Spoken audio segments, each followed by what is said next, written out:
Resulullah aleyhisselam Ubey ibn Ka'b diyen sahaban çağıraqadani "İnna Allaha emarani en aqra aleykel Kur'an."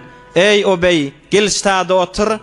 Maňa eýem, maňa Rabbim, maňa Allah emretdi, saňa men Kur'an okuyup bermeli ýakadan. Otur ştada men saňa Kur'an okuýmallypdyr. Subhanallah, Resulullah aleyhisselam'ı Hudaý Taala emredipdir. Allah maňa buyurdy, emretdi, saňa men Kur'an okuýmaly. Ey Ubey ibn Ka'b diýipdir. Hazreti Ubey ibn Ka'b aýdypdyr, Allahu semmani lek. Ya Resulullah, Allah men adım tutup sana aýtdymy diýipdir. Ya Resulullah, Allah men adım tutdumy diýipdir.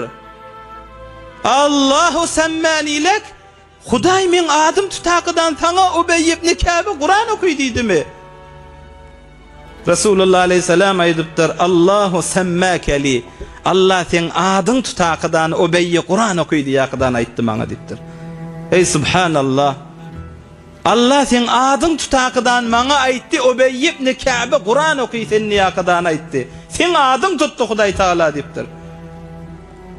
Hazreti Ubey ibn Ka'b gözleri ýaşaraqydan ağlamany durupdyr. Gözleri ýaşaraqydan Ubey ibn Ka'b radiyallahu anh ağlamany durupdyr. Ey näzire ağlamasyn.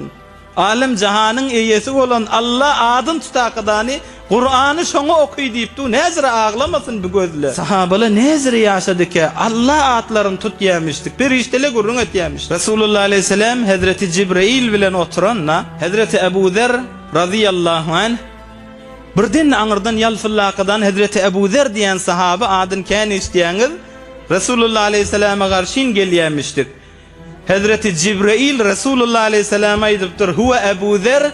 Şo gelýän sahaba Ebu Zer diýipdir. Hazreti Cibril Resulullah aleyhisselam aýdypdyr, "Faqultu wa ta'rifuna antum Aba Zer?"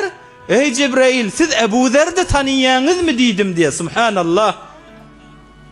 Hazreti Cibril şo gelýän Ebu Zer diýipdir. Resulullah aleyhisselam aýdypdyr, "Siz Ebu Zer'de tanıyanızmı?" "Ya Resulullah, ol Ebu Zer ýerdäkilerden meter asmanlarda meşhurrago, şöhretirrago" diýipdir. Yerde on şayet Ebu Zer diýaqydan kän adam tanymaýan bolsun diýipdir. Emma yerden meter ol Ebu Zer asmanlarda ma'ruf, asmanlarda meşhur, perişteli on kän gurrun etýär diýipdir. Hazreti Mevlana aýtdy, "Asbihim massuya akhtar taqti, adame masjud ra nashnaqti." Zahiri ilimlara meşgul bolaqydan ýyldızlar ilmi nujum öwrenip ýyldızlar tanymak ilimlaryny öwrenaqydan ol ýyldız falan hemmesini tanıyan diýipdir. Emma öz içini özüň tanymaýan sen diýipdir. Sahabalar hem näzir ýaşadylar ki Hudaý Taala bilen atlaryny tutýar. Perişteli bular gurrun etýär, perişteli tanyýar.